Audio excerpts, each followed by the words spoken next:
और शुरुआत 1 मिनट 1 खबर से करेंगे। आज प्रधानमंत्री मोदी यूपी में 6 लाख से अधिक लाभार्थियों को वित्तीय सहायता राशि जारी करेंगे। 1 मिनट में पूरी खबर देखिए। प्रधानमंत्री नरेंद्र मोदी आज पीएम आवास योजना के तहत यूपी में 6 लाख से अधिक लाभार्थियों को वित्तीय सहायता जारी करेंगे। 6 लाख से ज्यादा लोगों को इस योजना के तहत लाभ मिलेगा। प्रधानमंत्री मोदी इसके लिए 2,691 करोड़ की राशि जारी करेंगे।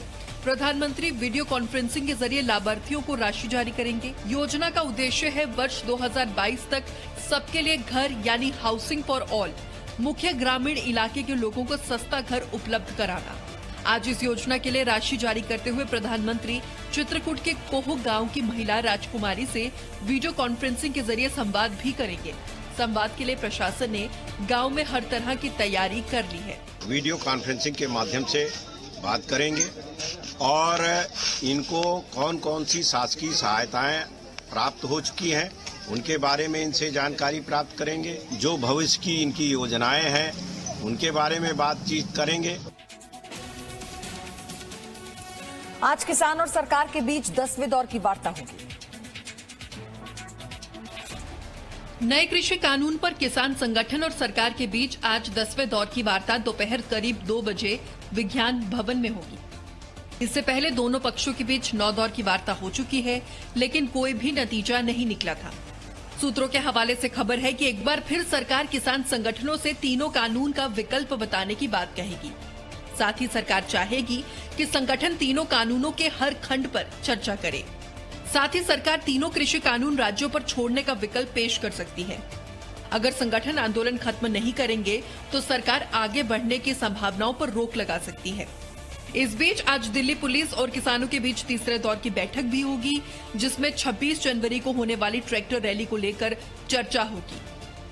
पुलिस किसानों को 26 जनवरी के दिन दिल्ली के बाहर ट्रैक्टर मार्च निकालने के लिए मना रही है।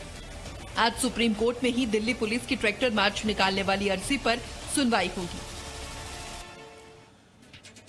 वहीं टीएमसी नेता ने बंगाल में बीजेपी की जीत के दावे का जवाब बेहद फिल्मी अंदाज में दिया। आप देखिए 1 मिनट में। पश्चिम बंगाल चुनावों में बीजेपी और टीएमसी अपनी अपनी जीत का दावा कर रही है। एक तरफ बीजेपी लगातार राज्य में 200 से ज्यादा सीटें जीतने की बात कर रही है, तो वहीं टीएमसी लगातार उनकी जीत के दावे को खारिज करती आ रही है। पश्चिम बंगाल सरकार में परिवहन मंत्री मदन मित्रा ने बीजेपी के 200 सीटें जीतने वाले बयान का जवाब फिल्मी अंदाज में दिया। दूध चाहो तो खीर देंगे, कश्मीर चाहो तो चीर देंगे, और आवाज आज कोना से उठ रहे हैं। सुनो बीजेपी वालों, दूध मांगो तो खीर देंगे, अगर बंगाल मांगो तो चीर देंगे। यही नहीं, लव जिहाद पर भी कटाक्ष करते हुए टीएमसी नेता ने कहा कि मुझे लव जिहाद मत सिखाओ। मैं तो अकबर हूं, मेरा घर में जोधाबाई रहती है, लव जिहाद मुझे मत सिखाओ। और अब पूरे देश की कोरोना अपडेट जानिए। देश में एक्टिव मरीजों की गिनती 2 लाख के करीब पहुंच गई है। पिछले 24 घंटे में देश में 10,064 नए मामले सामने आए, जबकि इस दौरान 137 मरीजों की कोरोना से मौत हो गई। वहीं पिछले 24 घंटे में 17,411 लोग इलाज के बाद ठीक हो गए। भारत में कोरोना के कुल 1,5,81,837 मामले सामने आ चुके हैं। इनमें से कुल 1,02,28,753 लोग ठीक हो चुके हैं। देश में एक्टिव मरीजों की संख्या 2,05,28 है, जबकि अब तक भारत में कोरोना से कुल 1,52,556 मौतें हो चुकी हैं। देश का रिकवरी रेट 96.66% हो गया है, जबकि मृत्यु दर 1.44% हो गया है। दिल्ली में लगातार कोरोना से रोजाना 300 से कम मामले अब सामने आने लगे हैं। दिल्ली में कोरोना के एक्टिव मामले अब 2,500 से कम हो गए हैं। पिछले 24 घंटे में दिल्ली में 231 नए मामले सामने आए, जबकि इस दौरान 10 मरीजों की कोरोना से मौत हो गई। वहीं पिछले 24 घंटे में 222 मरीज इलाज के बाद ठीक हो गए। दिल्ली में कोरोना से कुल 6,32,821 मामले सामने आ चुके हैं। इनमें से 6,19,723 लोग इलाज के बाद ठीक हो चुके हैं, जबकि एक्टिव मरीजों की संख्या 2,334 हो गई है। दिल्ली में कोरोना से कुल 10,764 लोगों की मौत हो चुकी है। दिल्ली में कोरोना का रिकवरी दर 97.93% के करीब पहुंच चुका है, जबकि कोरोना से मृत्यु दर 1.70% है। वहीं कोरोना की वैक्सीन को बनाने में सफलता पाने वाला भारत अब अपने पड़ोसी देशों की मदद करेगा।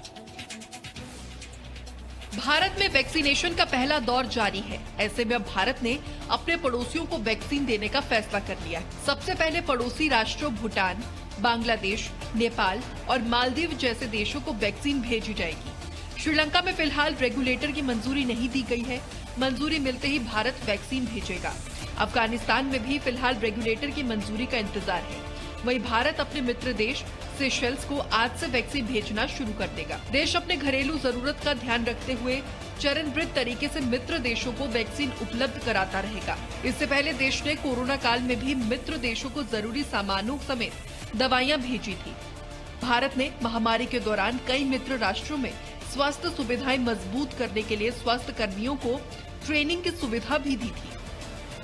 भारत की ओर से वैक्सीन पाने वाला भूटान पहला देश होगा, जहां आज वैक्सीन पहुंच जाएगी। भारत ने भूटान को कोवैक्सीन मुहैया करवाई है। देश में वैक्सीनेशन की प्रक्रिया जारी है और अब तक 4 लाख से ज्यादा लोगों को वैक्सीन दी जा चुकी है। कोरोना वैक्सीनेशन के चौथे दिन तक कुल मिलाकर 4,54,049 लोगों को कोरोना की वैक्सीन दी जा चुकी है। लेकिन इस बीच कोवैक्सीन बनाने वाली लैब भारत बायोटेक ने एक फैक्ट शीट जारी कर कुछ निर्देश जारी किए हैं। फैक्ट शीट में भारत बायोटेक ने किसे वैक्सीन नहीं लगवानी है ये बताया है। लैब के मुताबिक गर्भवती महिलाएं, ब्रेस्ट फीडिंग कराने वाली महिलाएं, बुखार या एलर्जी होने पर, पुराने इम्यूनोस्पिरेंट बीमारी के शिकार लोग या फिर ऐसे लोग जो कोई और वैक्सीन लगवा चुके हैं।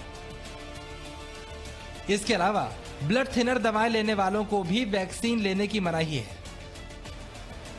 वैक्सीनेशन ड्राइव में यह तथ्य बहुत बदलाव ला सकता है। हालांकि भारत बायोटेक और सरकार की तरफ से अभी तक इस बात को लेकर कोई भी सफाई नहीं दी गई।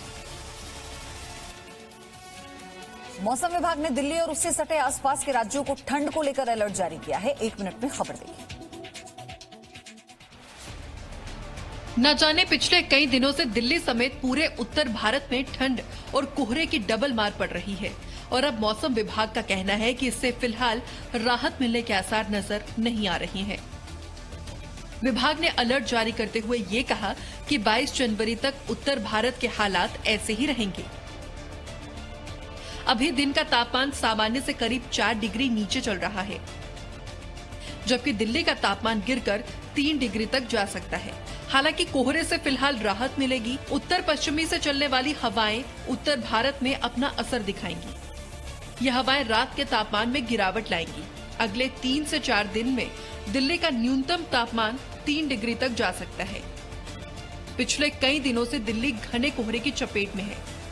रविवार को कोहरा कुछ हल्का पड़ा था, मगर मंगलवार की सुबह एक बार फिर दिल्ली को घने कोहरे ने घेर लिया।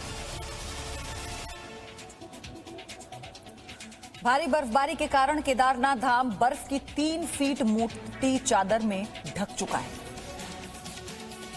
बर्फ की सफेद चादर में लिपटा ये केदारनाथ धाम है। यहाँ हुई बर्फबारी ने पूरे धाम की तस्वीर को ही बदल कर रख दिया। धाम में चारों ओर सिर्फ बर्फ ही बर्फ है और बर्फ से धाम की सुंदरता और भी ज्यादा बढ़ गई है।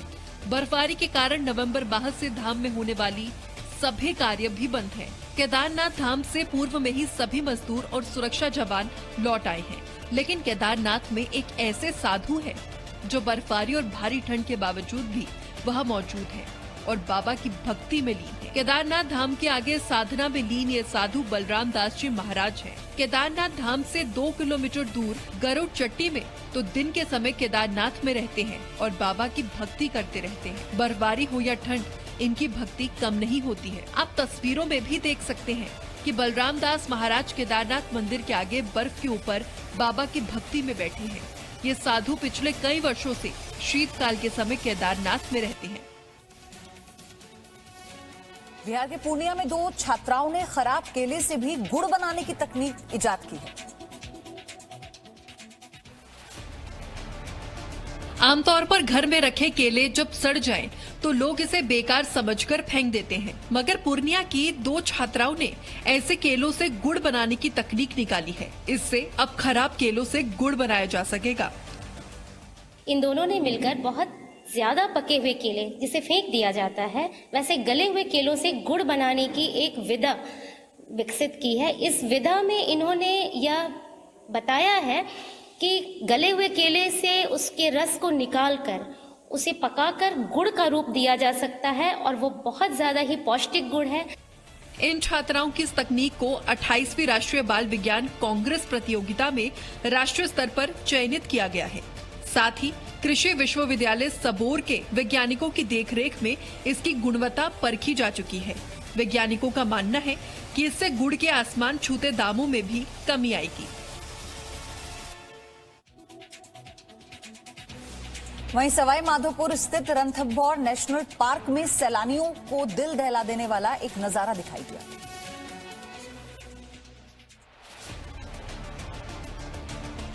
अपने इलाके में हर कोई शेर होता है, ये कहावत आपने ना जाने कितनी बार सुनी होगी, लेकिन जब एक के इलाके में कोई दूसरा घुस आए तो फिर जंग होना जाहिर सी बात है।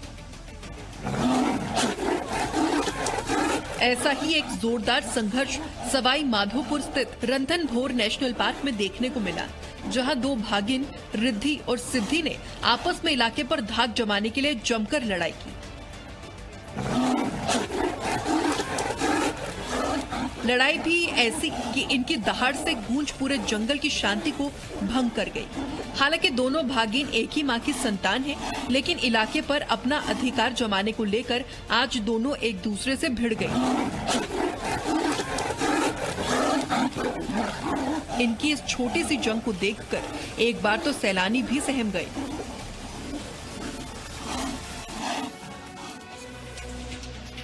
और अब आपको दिखाते हैं गुरु गोविंद सिंह के 353वें प्रकाशोत्सव पर्व की तैयारियों की तस्वीरें।